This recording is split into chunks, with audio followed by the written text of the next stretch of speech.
Hello, everybody, and welcome back. How's everybody doing today? I hope everybody enjoyed. Well, I think most of our my viewers are international, so I was going to say I hope you enjoyed your 4th of July, but yeah, I know a lot of folks are not in the States, so I get it. Yeah, rip. Project Fish Silver. Yeah. How's everybody doing? So I played Project Silverfish. It was a while ago now. It was like 10 or 12 days ago. We'll pop this bad boy over there, and I had a lot of fun. I enjoyed playing the game. Got a little spooked at times. I got beat up. I made some poor decisions, and I died, which is pretty standard. Kali, you're installing Kali. Nice, nice. But I'm gonna start a new game today. Obviously, like our last game, we died. We played 7 lives mode, and um, we lost, or 7 lives, 9 lives. We played 9 lives mode, and we lost all of our 9 lives, and we died. But I think today, I kind of want to go back to playing 9 lives because I think I learned a lot from the last playthrough, and I think I could do better this time. But I'm also inclined to just kind of play the game normally. I kind of want to experiment with the game, see more about what the game has to offer. Because I didn't really get a chance to do that much last time because we just kept dying horribly. So, I think I want to play somebody a little bit more fighty. It's very naked. Last time we played the assassin, and we found that we couldn't really get into melee to make much use of the brawler perk, and I'm terrible at stealth. So, we could do steady aim here. We can never fully recover from mental fatigue, and killing intelligent beings gives you increased mental fatigue. That seems a little bit iffy in a game with a bunch of intelligent beings to fight. So I think we're going to go with the Wanderer for now. So the Wanderer starts with a bag of gear, and they have an attribute that is everything happens so much. All probability curves are made flatter. I'm not quite sure what this means, but, I guess we'll find out, right? So, yeah, so last time we played 9 lives. So basically, you choose 9 items every time you die to respawn with, and the rest go away forever, and then you respawn at the last bed you sleep in, and then every time you die, you get 1 fewer item you can get back. I thought this was a really cool game mode. I had a lot of fun. Oh, the doggo? Oh, doggo's doing great. She's fine. But, I am currently not in a building connected with doggo, so I cannot provide doggo streams. But I think we're just going to go with Expedition. Expedition is kind of the standard difficulty mode, I believe. It's the default mode when you jump into that. What's custom? Respawn mode.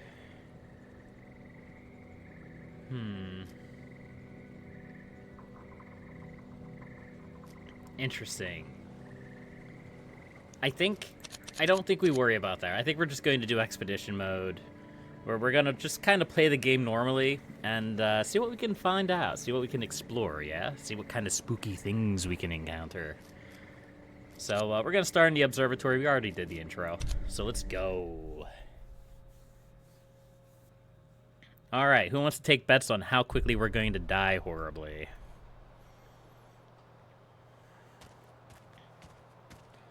All right, so here we are. We're at the safe zone, the freelancers area. We don't have any equipment, but we do have a duffel bag here, which I guess we could open up the duffel bag now. More deer with bad truck climbing skills. Potentially, potentially. So we have a heavy pipe and a Type 12 pistol. We also have some ammo and a spade. A digging tool. I wonder if we can actually dig things with that. We have a note here. Yeah, I think this is all the same.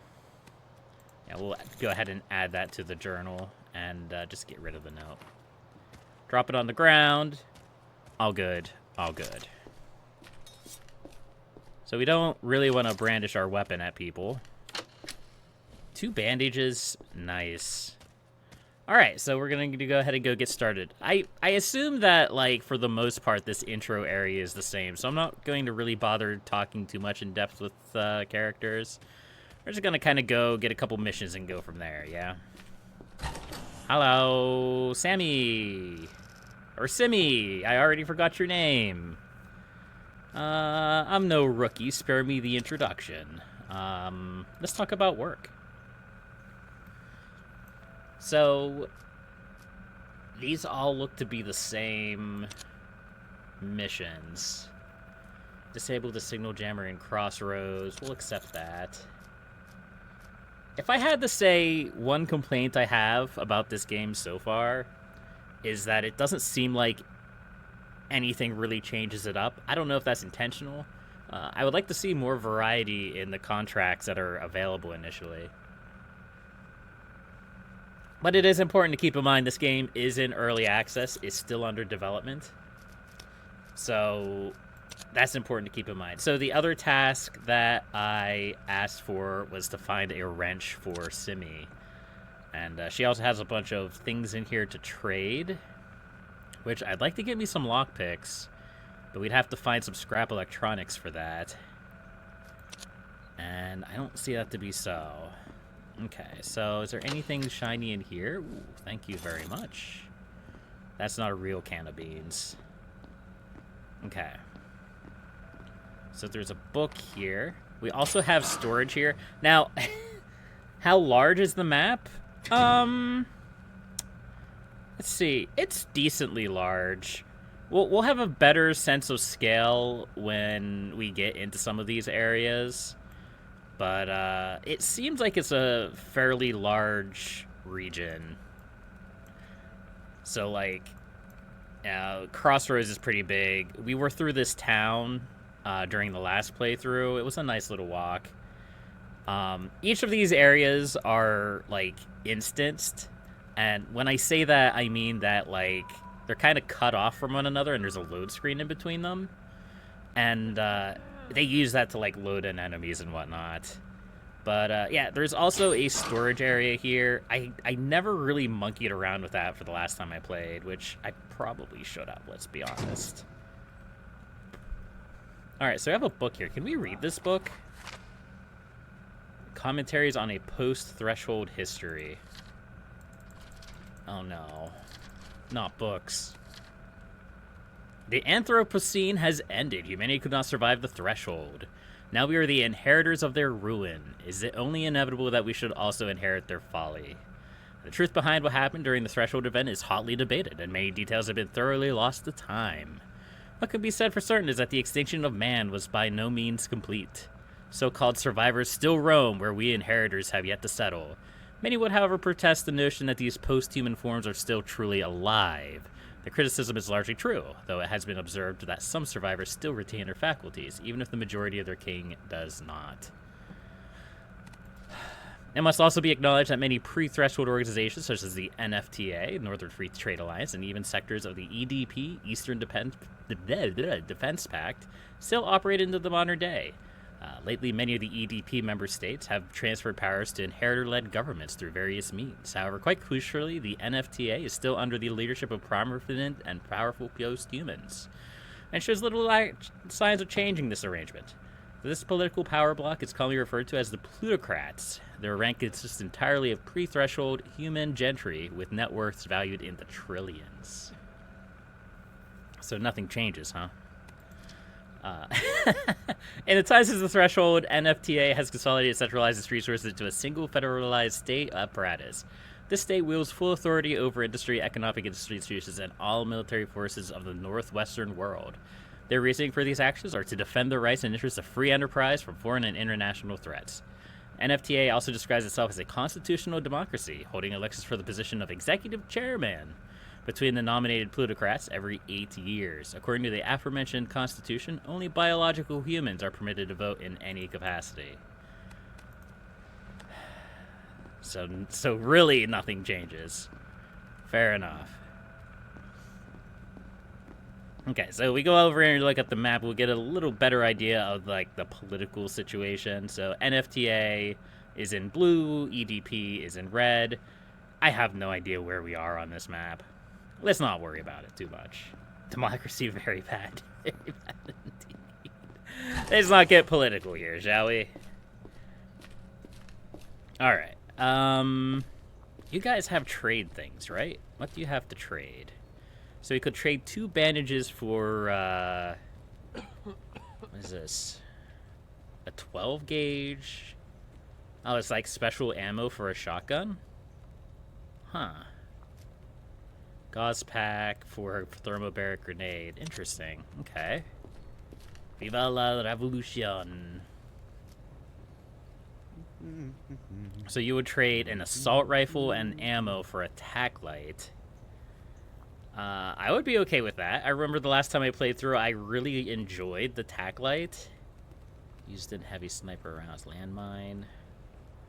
Huh. Okay. Well, let's just go have an adventure, shall we?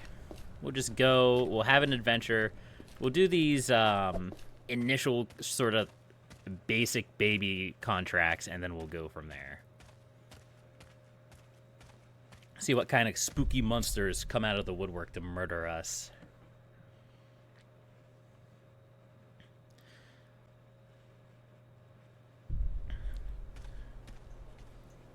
So we can crouch, we can be sneaky. That has mixed effects. I have not had much luck with it.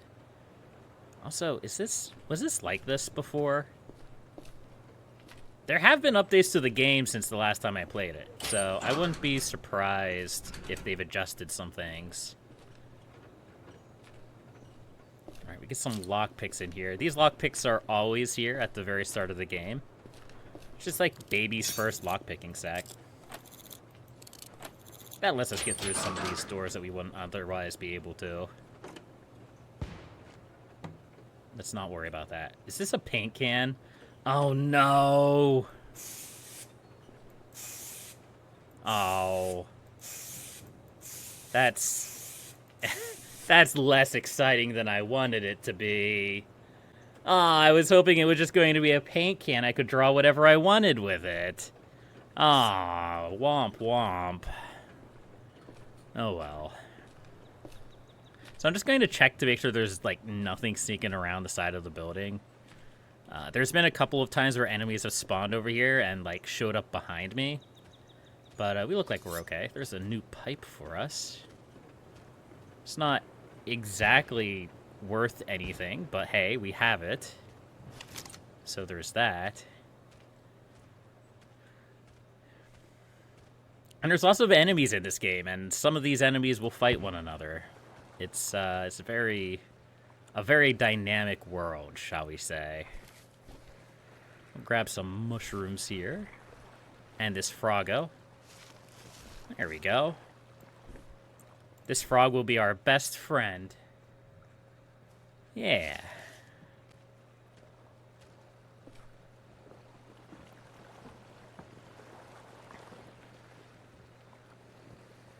Okay. Things look pretty quiet so far. I'm not in any way going to claim to be an expert at this game. When I played this game before, I just kind of ran around and died. So hopefully we'll do a little bit better this time. Hello? You are not copper wire. I always grab those things thinking that they're copper wire, and they're never copper wire. It's kind of sad. Ooh.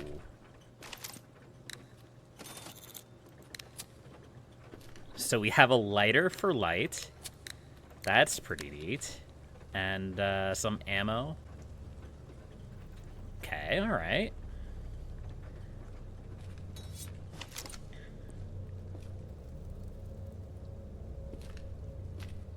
Oh. Okay, hold on a second. Signal at crossroads near the scrap depot. So, I did this during the demo, and I did this during my first playthrough, and both times the signal jammer was up there, but I don't see it now, so where did they move it? Interesting. Alright, so things do move around a little bit. That's good. That's something, at least. There's a wad of cash. Anything spooky going on outside? Doesn't look like it. You recommend cream-based sauce for the frog? We're not going to eat the frog. Well, I mean, we're probably not going to eat the frog. It depends on how desperate I get. The frog can be used as a food source. It provides 8 food, which is significantly more than a mushroom. Oh, I hear it. Is it up on the roof?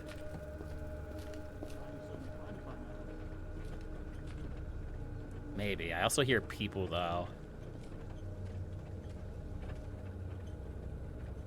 So one thing that I really struggled with the last couple of times I played this game was recognizing friend from foe. And before we actually potentially engage with these guys, we're going to take a look here. So there are 5 factions on the map. And every single one of them looks slightly different. Some are slightly red, some are slightly green, some are slightly purple, some are slightly orange, and some are slightly blue. Some of them like us, some of them don't like us, and we have to determine who they are and react accordingly before they do the same to us, which they are usually much better at doing. So I guess we can look forward to that. I don't know if I want to shoot my gun while standing on this thing. So let's just kind of hop over here and bash this thing. There we go.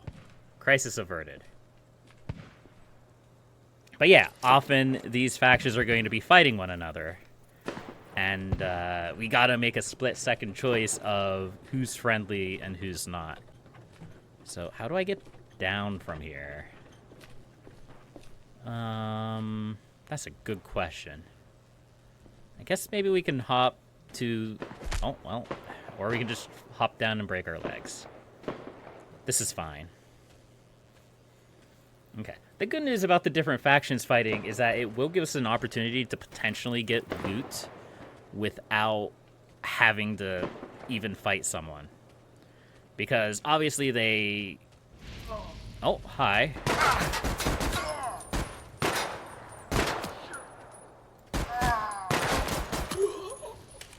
Okay, as I was saying,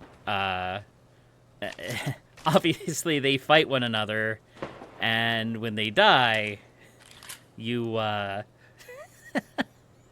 you can take their stuff. So I got a free upgrade. That's pretty neat. Well, I say a free upgrade. It did take some of our HP. But yeah, these are the insurrectionists. Yes, insurrection. And they seem to be the most common enemies in this area. I don't know if they're the most common enemy overall.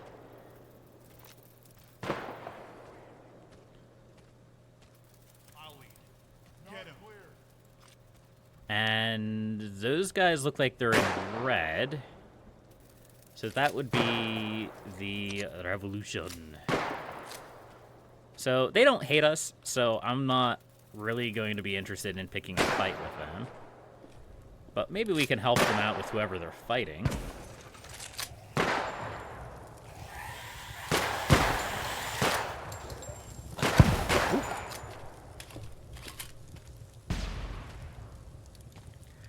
So there's various anomalies and monsters in this area. These are one of them. They're, I call them, like camera heads and make fun of them because, skibbity toilet. But, I don't know what their official designation is. They're not very dangerous as long as they don't get the drop on you. They do explode sometimes, though, so you gotta watch out for that. Man, this is, like, crazy lucky. Like, I never got this kind of luck in my first attempt at the game. I mean, I'll take it. I'll 100% take it. There's so many goodies. It's nice. It's nice. Alright, let's go up here. Let's check out this area. So we're looking for a wrench for Simi. Clyde's honey egg. Taste the blessing of spring. I don't know if I want to. Then we have 2 drill worker journals here. Let's take a look at this, shall we? 5 seconds. Click.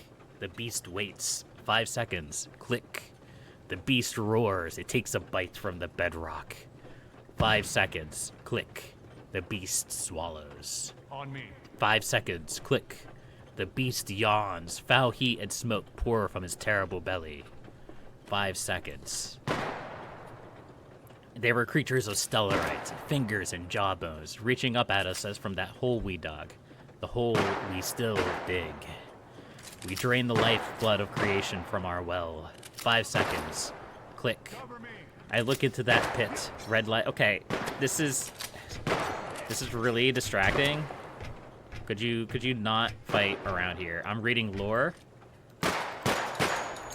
Excuse me. I'm reading lore.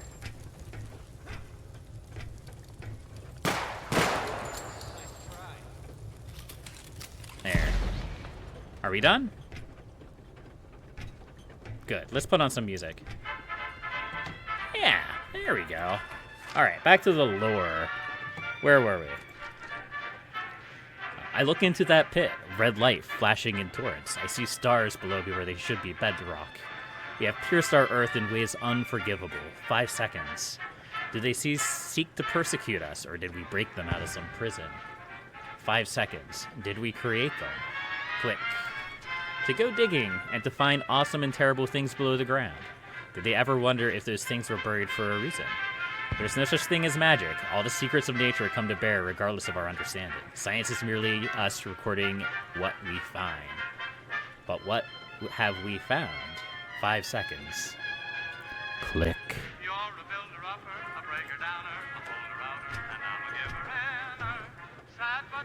All right, so basically they dug too deeply and too... Oh, hi. They dug too deeply and too greedily, and they have paid the price. That's what I'm getting from that. All right, so we're looking for a wrench for Simi, so we're just going to kind of... Oh, okay, well, that was incredibly easy. What is... what is going on? So, I played this, I don't know, maybe there's less loot in 9 Lives mode, but, like... I scoured this entire area for the wrench, and it was, like, in a random corner of the warehouse. Like, if I got this many goodies before, I don't think we would have died that often. Is the loot... I don't know if the loot... Obviously, the loot is randomized, but I don't know if, like, the boxes the loot are in change location. That's something that you'd probably just have to, like, experience through different playthroughs. There's so much stuff. Looking for a wrench game. Here you go. Yep. I wish the game was this generous the first time I played it. I'm trying to remember back to what I experienced the first time I tried this out. And trying to, like, oh, crowbar, don't mind if I do. And try to, like, see what's changed, what hasn't changed, and just so I could get a better idea of where things are going to go in the long term. What I want to do in the long term. Because I'll be honest with you, like, as fun as, like, it could be to just go through, loot everything, and win the game, I do like a game with some consequences, which is why I started with 9 lives mode. It's a nice little flashlight. So if it's gonna be this easy to just grab a whole bunch of stuff, I don't know. All these chests feel like Battlefield 1. I don't really play a lot of shooty games.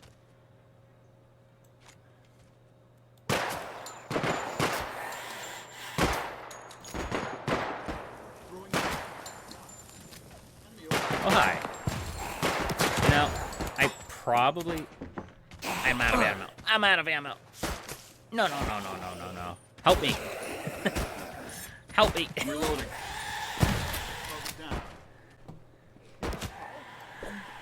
Those were insurrectionists that I ran past, weren't they?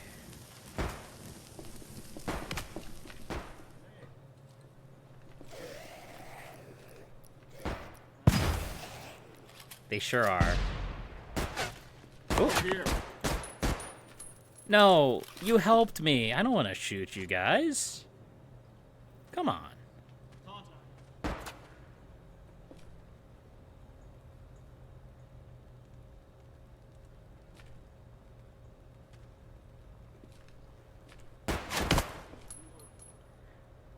I very much have a lot of praise for the AI in this game, because the NPCs... Ow!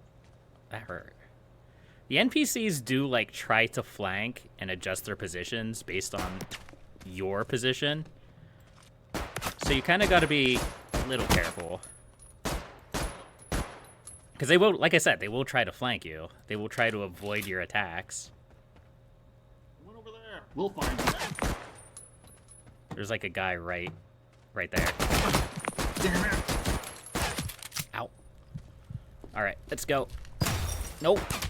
Nope. Serpentine. Serpentine. I got everything I need. I just need to get out of here. Alright. Whew. Alright, our HP is leaving something to be desired. We'll use one of these medkits.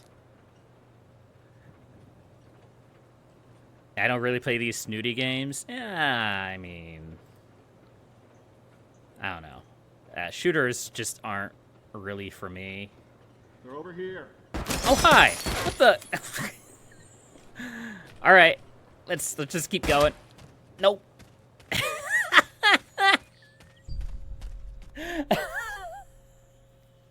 I'm not just paying any attention at all. You're just looking at me through the window.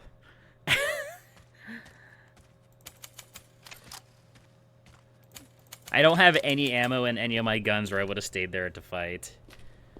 Alright, let's go back and turn in these contracts.